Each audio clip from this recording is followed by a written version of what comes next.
Hello, everybody. I'm Quincy Morgan. I am American, and I'm coming in from New York City today.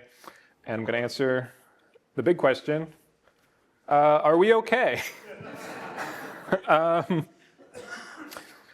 No, we're not okay, but let's focus today on OpenStreetMap. Yeah, that is a cheeseburger with 2 donuts as the buns. I have had one. I do not recommend it, but do whatever you like. I know what you're thinking also. I thought this was State of the Map Europe. What am I doing here? How many people here live in the United States? 1 hand? Two hands, wow. How many people have heard about the United States in the last few weeks? In any way, shape, or form? That's most people. Like it or not, Uncle Sam does creep over your shoulder and get into your business. And often OpenStreetMap can feel like a tension between America and the United States, or sorry, America and Europe. 2 continents divided by a common map, to adapt a quote. But my contention for this talk is that stronger understanding was going to equal a stronger OpenStreetMap. And if you're cynical, you can still see that all of these US-based companies are relying on OpenStreetMap every day. So what happens in the US and what gets picked up by these companies will affect everyone else using OpenStreetMap as well, like it or not. Definitely a lot of caveats to this talk. I'm using a lot of broad generalizations. Sometimes I'm talking about North America, sometimes I'm talking about the United States and Canada. Europe, also a fuzzy term, whether we're talking about Western Europe, all of Europe, including the UK or not. There's a lot of counterexamples, and really we are very similar in the mapping communities. I'm just highlighting the differences. The differences don't necessarily define us. This is also a real traffic sign that you might see in California, but rattlesnakes.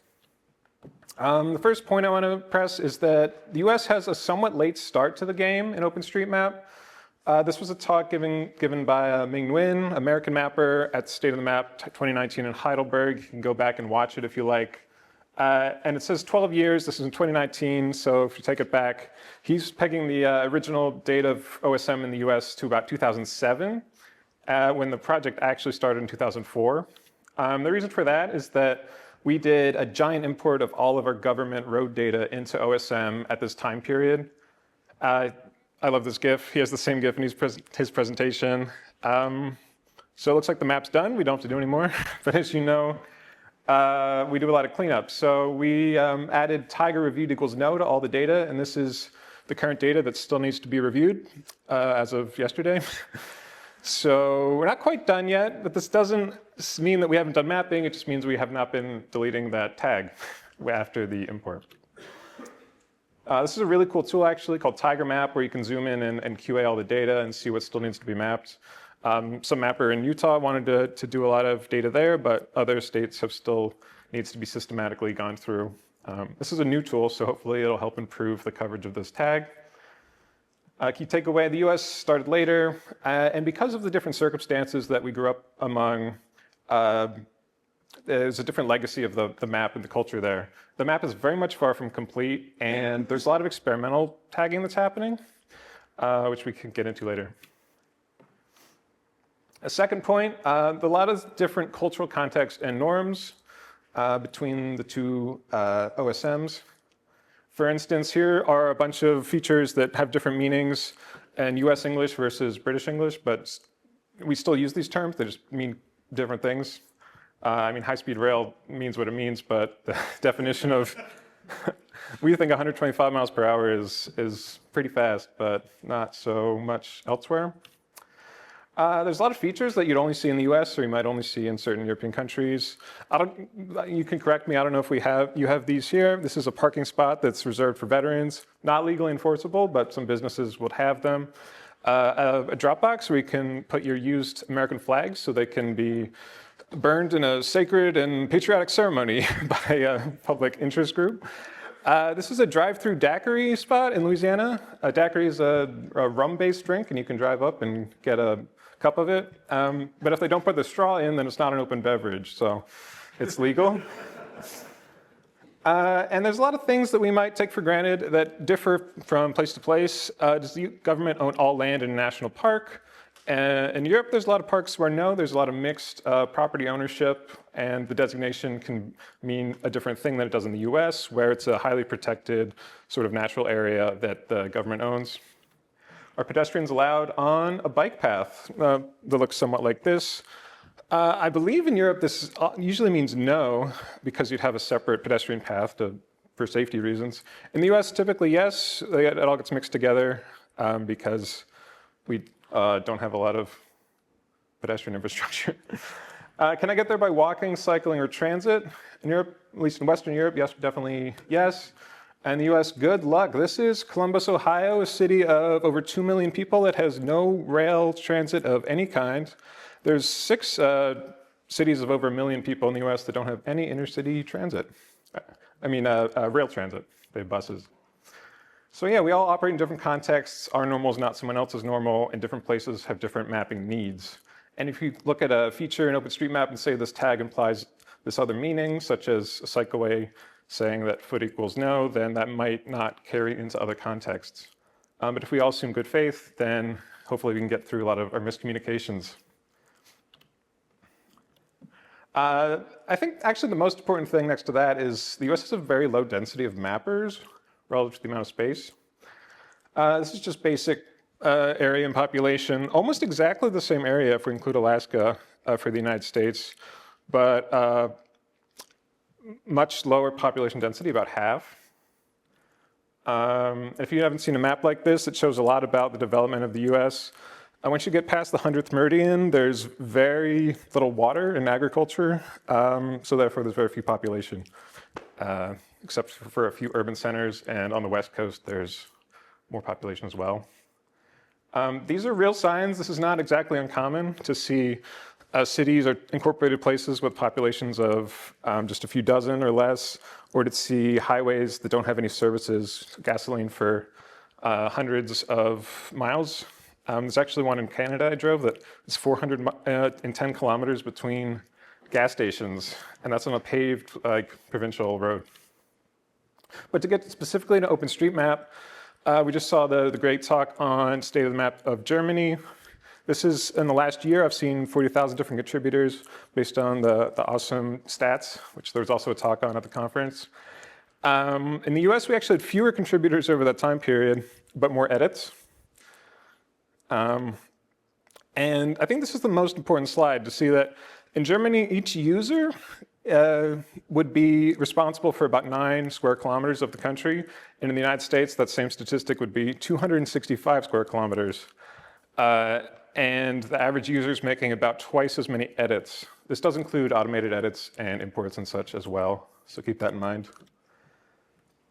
And yeah, about over 10 times more edits per square kilometer in Germany happened in the last year than in the US.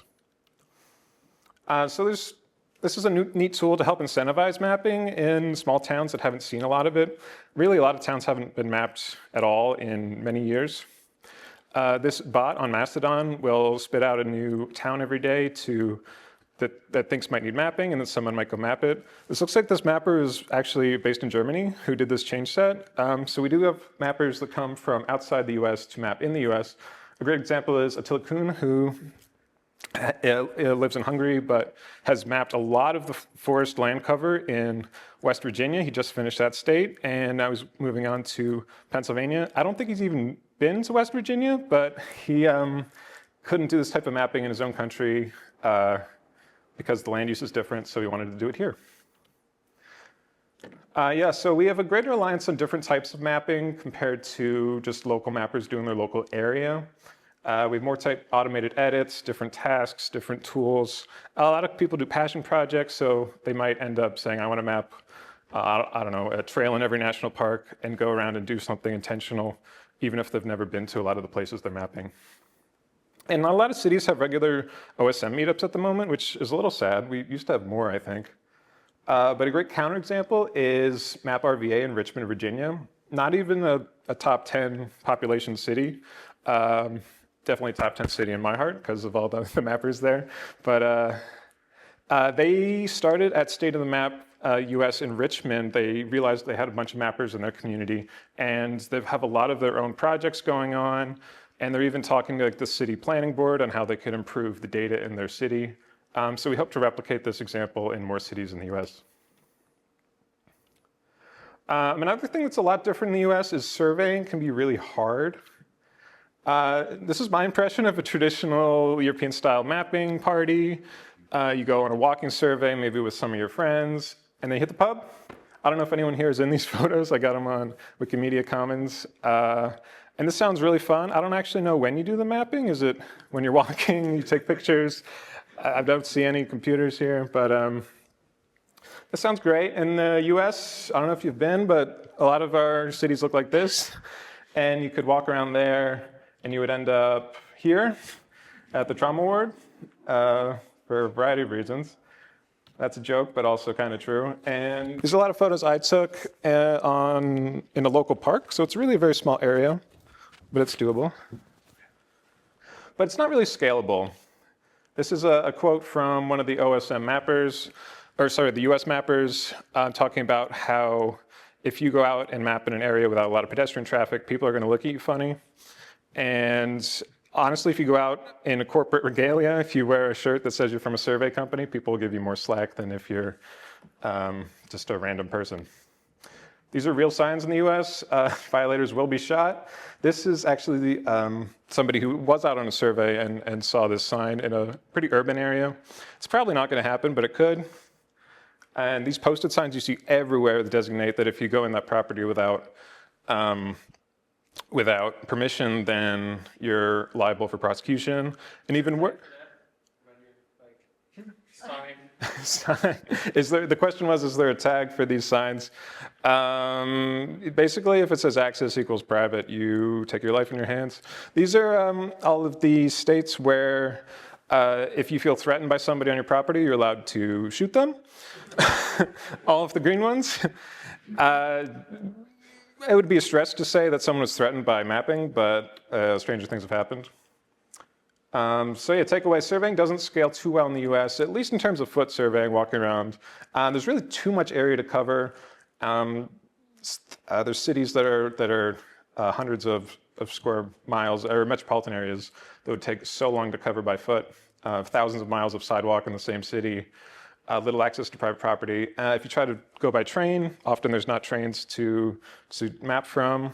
And Americans are highly skeptical of strangers. A counterexample here is if you're doing surveying by car and you want to mount a camera on that. They have a lot of success with that. The US community has a camera grant program. It's sponsored by Mapillary, but actually you can upload the photos anywhere you like. So this is a resource to get cameras in the hands of mappers in places that might not otherwise have street-level imagery. And yeah, we have a lot of third-party open data compared to a lot of European countries, which is really cool. There's a few strange reasons for this. All data of the US federal government, or any work that's created by them, is automatically in the public domain. It's not covered by copyright whatsoever. You may have seen a lot of NASA images that are in the public domain for this reason, but it also includes USGS maps, which is our national mapping agency, like the Ordnance Survey. Subnational governments like states, cities, counties are exempt from this, so it's a little different. And there's a few other exemptions as well. And there's an interesting Supreme Court case where the Supreme Court ruled that if you have a collection of facts that have no creative representation, that they're not protected by copyright. And this is a lot different than in Europe. So if I had a picture like this, and it doesn't matter where I saw this picture, if I knew one of the landmarks, and I could say, oh, that there's a restroom over there, a toilet, then I could use this image to create data, and that data would not be protected by copyright because it is a fact that is verifiable and there's no creative activity going on there. We also have weak privacy laws and privacy expectations. Strava was mentioned earlier today as a way to, or as a potential security risk, but it's also a great way to map stuff. Strava allows OSM to use their traces for mapping, if you didn't know. So if mappers are walking around with their phone, they may not realize they're contributing data to OpenStreetMap, but they can be. Also, key takeaway is I'm not a lawyer, and if you're doing your own legal work, then you should talk to one. And there are counterexamples. Sometimes data access is worse in the US. We don't have good national data sets for a lot of things because local authorities control their own data. And the right is a map of all the green places are where the national address data set has the local data, but all the other states you don't. So if you want a single database that has all the addresses, there is not one for the US. And railroad companies as well keep all their data private, so any rail information about speed limits or the names of things, the reference numbers of things, any kind of rail data is not open, and the only way it gets to OpenStreetMap sometimes is just people used to work there and then they leave their job and start mapping stuff.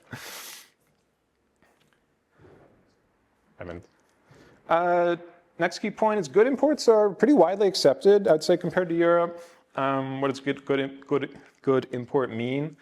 A Tiger import is not really reflective of a good import, I would say, or at least of a current import.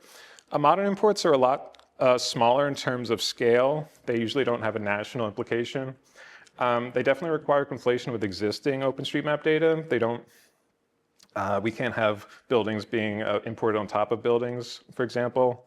They don't require post-import cleanup. So if you're importing a data set, it needs to be pretty decent quality and not require someone to go over it in a fine-tooth comb. And otherwise, it will be reverted if people try it. Here's an example. This is importing buildings and addresses in the state of Connecticut, which we have great open data sets for from the different government agencies. But this wasn't even completed until 2021, and it was only done so because a mapper noticed this gap and decided to do a lot of work to do a mass import here without messing up existing data. So this is an example of how we still have really big gaps in our map.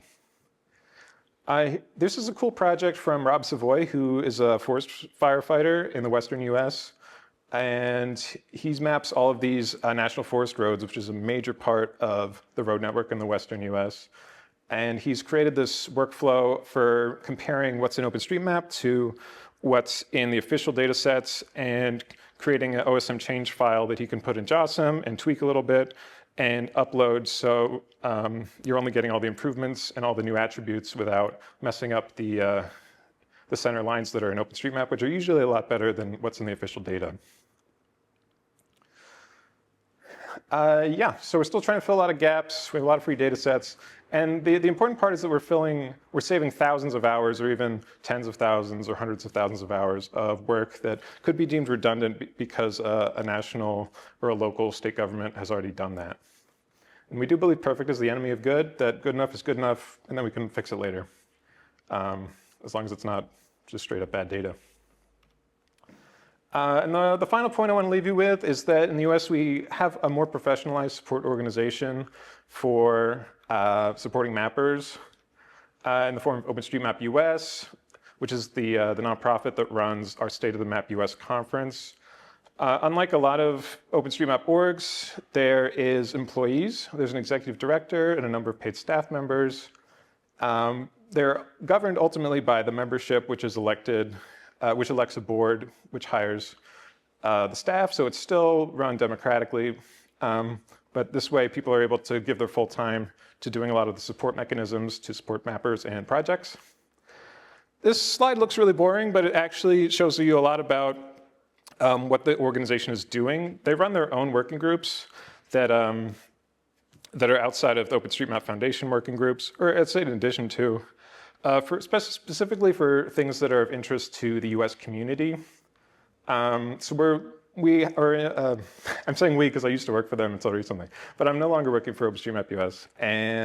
But they still have all these public groups working with US government agencies, working with AllTrails, and a lot of the corporate users of OpenStreetMap to get them all in the same room and to try to solve some of all of the many problems that we're looking at for the map. In addition to, of course, the mappers and the hobbyists and the indie developers who are also involved.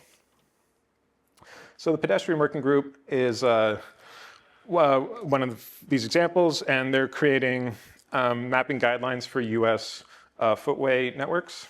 Those are all on the wiki. There's a lot of different projects and programs. I'm not going to go through all of them. They're on the website. This is a new one. They put out thematic extracts of OpenStreetMap data called Layer Cake in cloud-native formats. It's a lot like Overture, but it's OSM native in that a lot of the OSM tags are preserved, and it's not combined with external data sets or external QA processing. And you can check that out. There's also new free vector tiles for the community in the Open Map Tiles format. If you need this type of data for your project, you can apply to get free access. Trail Stewardship Initiative I could do a whole talk on, but we're working with AllTrails and all the other apps and all the land managers, of which there are many in the US, to figure out how to tag things so that people can be safe when they're recreating outdoors. And they also support US community projects, some of which benefit everybody. I think most people here have seen these projects: Map Roulette, OSM Cha, and Open Historical Map. So this is like a gamified tasking manager, OpenStreetMap QA validation tool, and a type of OpenStreetMap for historical data. These are all under the OpenStreetMap US umbrella, even though they have a global scope. And a really cool project is OSM Americana. This is totally community run, and it's trying to create a map that looks like this. With my American brain, if I think of a road map, this is what I think of: red lines and highway shields, and that's what they've created with OpenStreetMap data. Here's an example of just a place with a lot of highway shields. This is the local place. You can see it looks pretty empty because they didn't add all the types of features yet. It's still a work in progress, but it does have a global style. Upcoming events: State of the Map US 2026, coming up in June. That should be in Wisconsin. And Mapping USA is a virtual conference, so everybody here could go if you want to stay up at the right time zone. And this is coming up in January. And if anything else that I missed, definitely come up and talk to me and let me know. Thanks so much.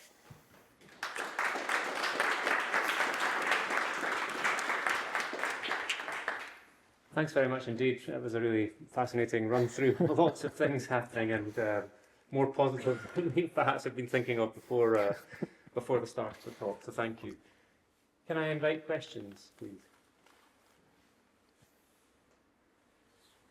Yeah, I have a question. So something you mentioned about the facts not being copyrightable, and you had an example of the picture. Does that mean that you can use Google Street View data to map in the US? The question was if you can use Google Street View data to map in the US. I am not qualified to answer that question, as I'm not a lawyer.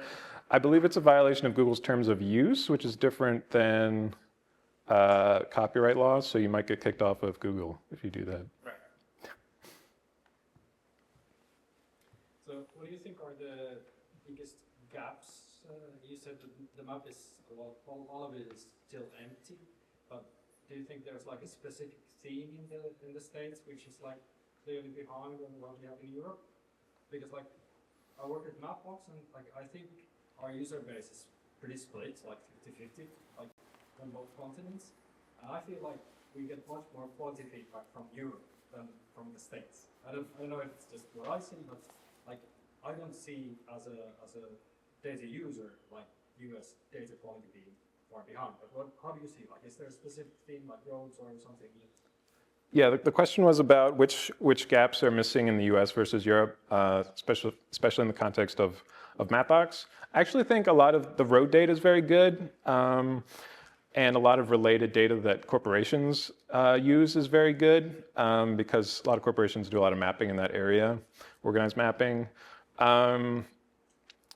I think points of interest are probably one where the US is missing. If you look in the major markets, major cities, you'll see a lot of the big stuff.